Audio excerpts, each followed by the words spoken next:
আসসালামু আলাইকুম।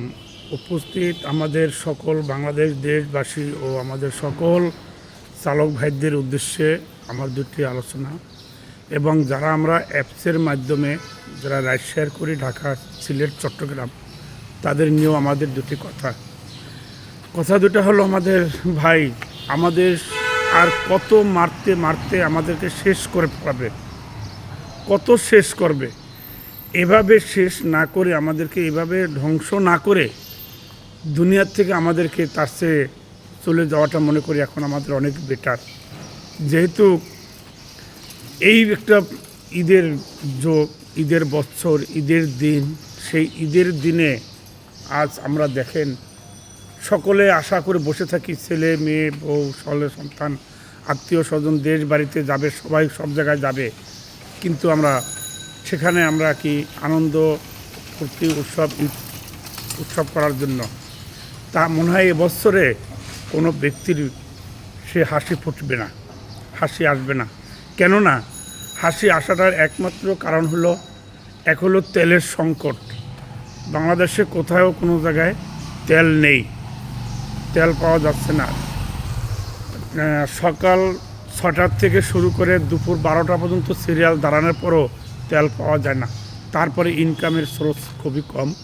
ইতিপূর্বে পাঠাও আবার আমাদের সাথে বৈষম্য করতেছে, যেভাবে আমাদের সাথে অ্যাপস কোম্পানিরা যেভাবে আমাদের সাথে দুর্নীতি করতেছে, কিন্তু এটা কখনো মেনে নেওয়া সম্ভব না।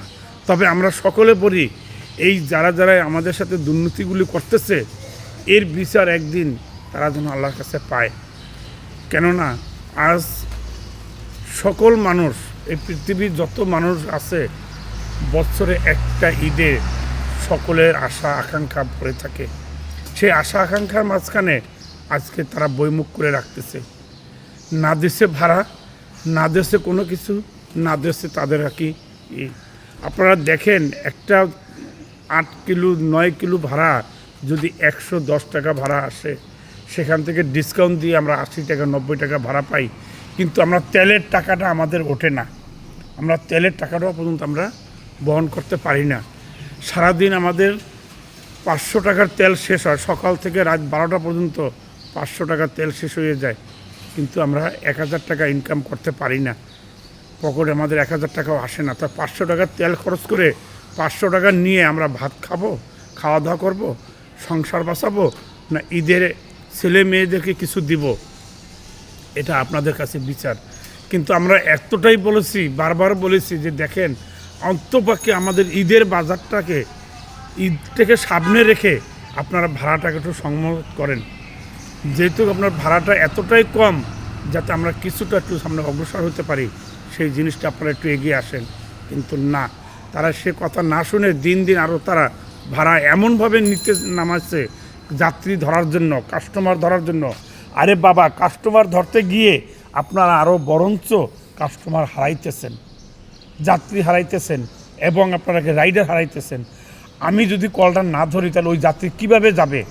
উনি 2 ঘন্টা ওখানে দাঁড়িয়ে কল দেবে, কিন্তু উনি যাইতে পারবে না, উনি যাওয়ার মতো রাস্তা নেই, কারণ সে রাস্তা আমাদের হাতে, আমরা কল ধরি না।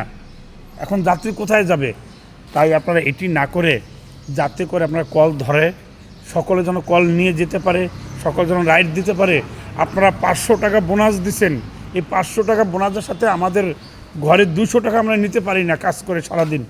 তেলের দামটা অনেক বৃদ্ধি হয়ে যেতেছে, তেল বন্ধ, তেল নেই। সারাদিনে 2 লিটার তেল দিয়ে কতটুকু গাড়ি চালাতে পারে? সেক্ষেত্রে আপনারা তেলগুলো বন্ধ করে রাখার পরে আজকে আমাদের এই পরিস্থিতি দাঁড়াচ্ছে। আর আপনারা ভাড়াটা এত কমাইছেন। যাক, আপনাদের বিবেক বিবেচনা যদি আপনার ছেলে সন্তান থাকে, আপনাদের ছেলে সন্তানকে খুশি করলে আপনারা করেন, আমরা সেটা খুশি। কিন্তু আমাদের ছেলে সন্তানকে খুশি করতে হবে না, আমরা করব না। আপনাদের ছেলে সন্তানকে খুশি করেন, আমরা সেটাই খুশি হব। কিন্তু একদিন আপনারা মনে করবেন যে আপনাদের ছেলে যেরকম আমাদের ছেলে তেমন, সেইটা বিবেচনা করে একটু ভাড়াটা সমতল করেন, ভাড়াটা একটু সামনের দিকে একটু এগিয়ে আনেন, আমরা যেন বাঁচতে পারি, অন্তত এই ঈদটা যেন বাঁচতে পারি। ধন্যবাদ, সকলকে ভালো থাকবেন।